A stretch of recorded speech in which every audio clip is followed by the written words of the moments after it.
Hey, what's up, everybody? Welcome back to a long-awaited episode of the Gaming Chitchat Show podcast. Today is a special one because I've been away a while and a lot has happened. Now, I do a very, very, very big celebration at the end of the year. After my holiday specials, I have something called the end of the year specials, or I call them year-end specials, where I do all kinds of series, and I end it with Game of the Year. That's like the big one. So I'm doing something a little different this year. This is kind of like Game of the Year watch, halfway through the year. Early impressions of Game of the Year. I usually don't say anything until the end of the year, what's on my mind, and I leave everybody guessing until the award show in December. Usually at the end of December, right before the Christmas season hits. But I'm going to give you guys a quick glimpse of some of the best games I've played so far, what's on my list so far that might make it to the end of the year, and what I'm excited about in the future. That's what this episode's going to be about. It's also going to be about Xbox hitting it out of the park and why I think this is the year of Xbox. Xbox's year to shine. And why I think next year is going to be Sony's year to shine. And let's get into it. So much has been happening, right? I've been super busy behind the scenes, guys. So let me tell you something. I'm working on a lot of stuff for you guys. I am super busy behind the scenes. Not sometimes when you don't see videos popping up left and right, it doesn't mean I'm not working on stuff. It's actually the complete opposite. Super, super busy here on the channel. And I'm getting content for you because, as we know, right after the summer, as soon as the fall hits, right into the end of the year, it's non-stop craziness on the channel. It's the hardcore gaming season. It's the holiday specials. It's nothing but game release after game release. We have hardware coming out, gaming software coming out, specials, holiday specials. It's just going to be madness. So this is the calm before the storm. All right, let's get into it. So, games so far that I think are really going to be on that Game of the Year list. Where? I don't know on the ranking. I think I'm going to do maybe a top 10 or 12 this year. I'm going to kind of scale it down. Make it a harder list to get on, but a shorter list, which means the competition's going to be big on the Merry NJ08 Game of the Year list. But right now, I'll tell you what I've really been enjoying. I got to tell you, I've been really enjoying Ratchet and Clank on the PS5. That game has been really something. It's just fun. Visually, that game is stunning, right? It's absolutely stunning. It's a blast to play, and at the end of the day, it's all about that fun factor, right? It's all about how much fun did you have in that game? Because when it all comes down to it, that's what it's all about. It's all about having fun. And so far, Ratchet and Clank has probably been one of the most funnest games this year. And also, what game did I spend the most time in? That's a big factor. Because if you look at past Merry NJ08 Game of the Year winners, they mostly all had to do with time sinks and spending a lot of time in them. It's looking like Ratchet and Clank is getting up there as far as time dumped into it. There's so much to do and so much to explore. And yeah, Ratchet and Clank, it's definitely going to be one to look out for. Returnal on the PlayStation 5. It's a hard game. I mean, man, it's a tough one. Is it one that I could see winning Game of the Year? I don't know.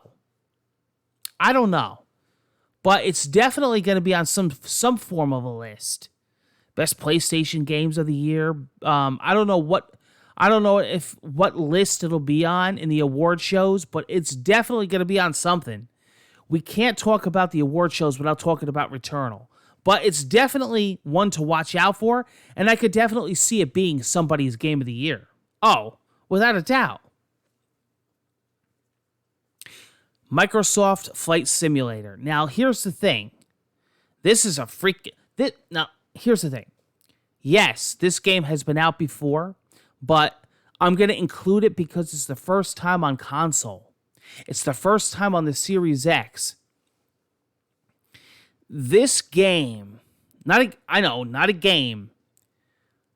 I've been playing the Flight Simulator series since the early days on PC. I remember building PCs with my cousin just to play and handle Flight Simulator. This is such an involved piece of software.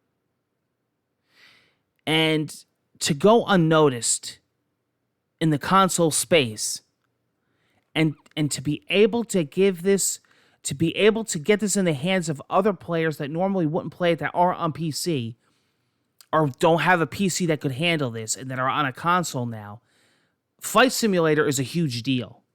And it's definitely worthy of a list. As far as time sink, I've already spent God knows how long in this game, and I expect to spend hundreds of hours. Got a dedicated series already, right? Frequent Flyer Miles, a dedicated series on Murray and J08. We play it live every night on Twitch, and I'm learning it, and I'm learning the ins and outs, and I want to take the time to be good at it and learn it, and it is damn hard. It's hard to master it. Not too bad to just get in it, but hard to master it. I'm doing the learning school, and I want to actually invest in a good flight stick. I'm getting the HOTUS, the Thrustmaster HOTUS 1, because I got to tell you guys, the controller don't cut it. Somebody was saying, well, you could say the same for a racing game with a racing wheel. Well, actually, no. You can get away with playing a racing game fine with a control pad. You don't technically need to have a racing wheel. It's a nice feature, and it makes the game 10 times better. But you could get away with playing with a control pad.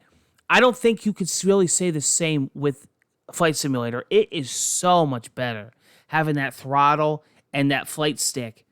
So we're going to be doing that. I'm going to be reviewing that, and we're going to be testing that with Flight Simulator. Definitely one to watch out for. Scarlet Nexus, another beautiful game. Another gorgeous game.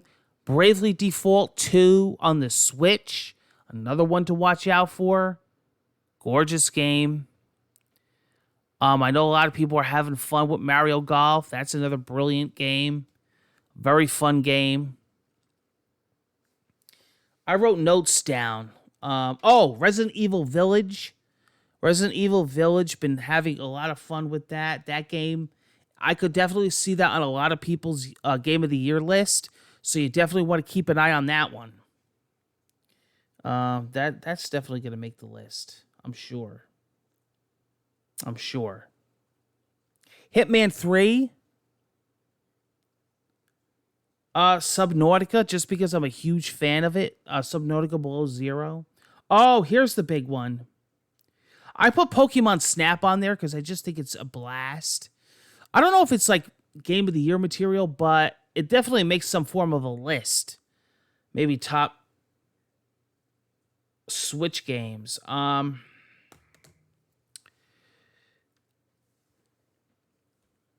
Pokemon Snap is fun in its own right. And they're adding a lot of content to that game, and I'm sure they're going to be keeping adding to that. But here's the big one. Here's the one to watch out for. Get ready. Monster Hunter Rise on the Switch. That's one you got to keep an eye out on, because that's going to be a big one. Guilty Gear Strive.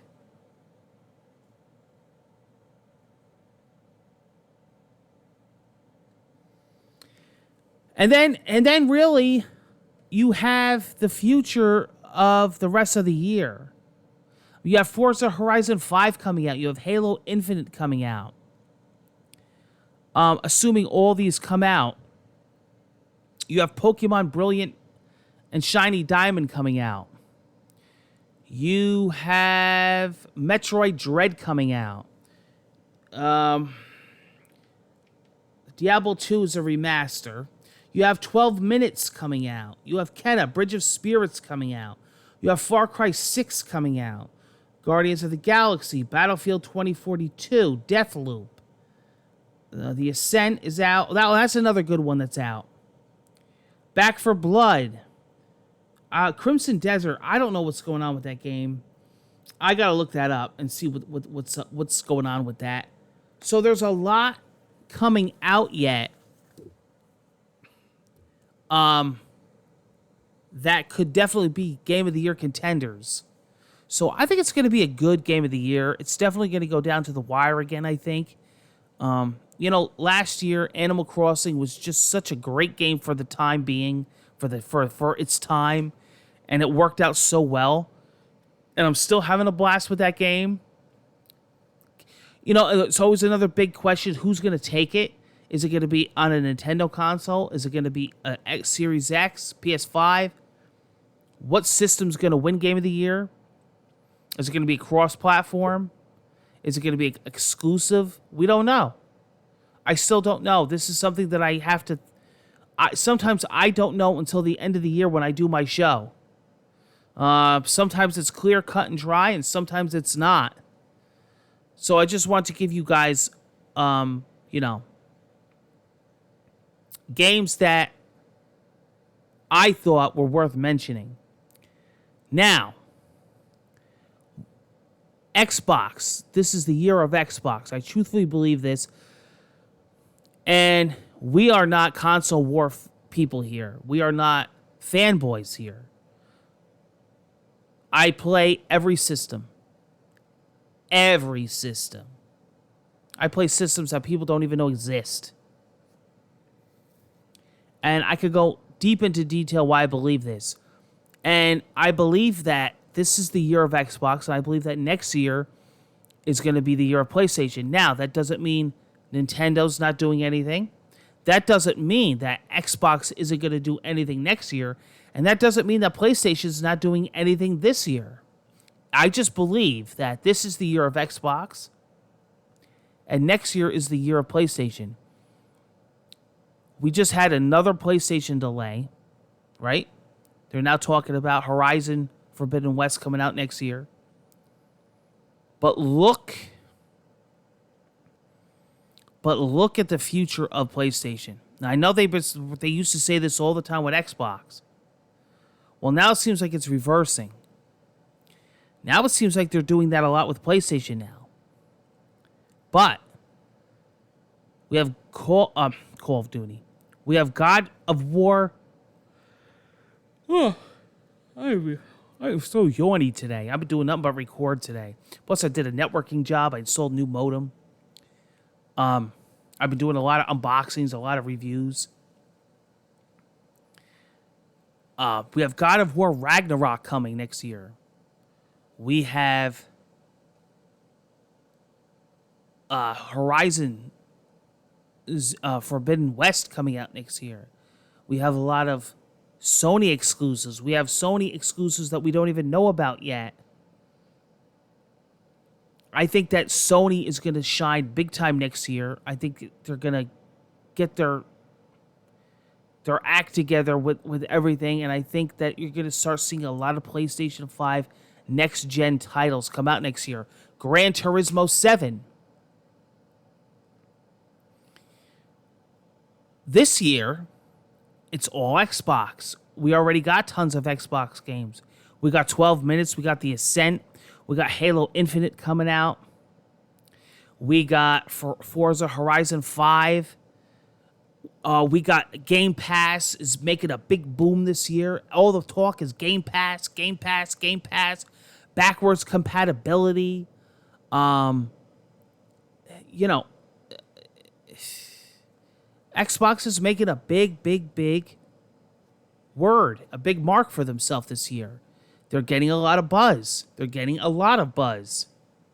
it's well-deserved. The whole Bethesda deal, the whole Starfield deal, buying up more studios. So I think this is going to be a big year for Xbox. I think it already is. And I think next year, I think is going to be a bigger year for Sony. I really do. What Nintendo's going to be doing, Nintendo will be doing their own thing. Nintendo does their own thing on their own time. They never cared about anybody else or competed with anybody else. Nintendo is Nintendo. They've always just strung along both of the other guys and did their own thing. I think what's more importantly is to watch out for the Steam Deck. Because that's going to bring a big movement of people. Now you're getting PC people or people that already have a massive Steam library now in the console space, in the handheld space. And, that are also going to have access to a lot of other stores as well. Because, as they said from Valve, they're going to be a very open company and they're going to allow a lot. As far as modding, as far as allowing other platforms on their hardware, the Epic Games Store, the Microsoft Store, whatever. So you're going to be seeing a lot with the Steam Deck. That's going to be interesting to see how that fits into the space of the other big three, as I like to call them. So we'll see, but that's my thinking. That's my thinking. That's my theory of what's going to happen in the future with next gen, especially going into next year. I can't wait. I'm looking forward to it. I still believe Microsoft is going to be doing big things next year. Hopefully we see some more Bethesda titles. And lots more PlayStation titles. Lots more announced. That's our episode, my episode of the Gaming Chit Chat Show. What did you think? Do you guys agree? I wanted you to chime in the comments below. What do you guys think about my game of the year so far? Upcoming games, are you excited about? What do you think about Microsoft? What do you think about PS5? What do you think about my opinions on all that? And chime in below. I love to hear from you. I like to hear from you guys, and I like to hear your input as well. Take care, and I hope to see you on the next episode. Be well, be safe. See you next time.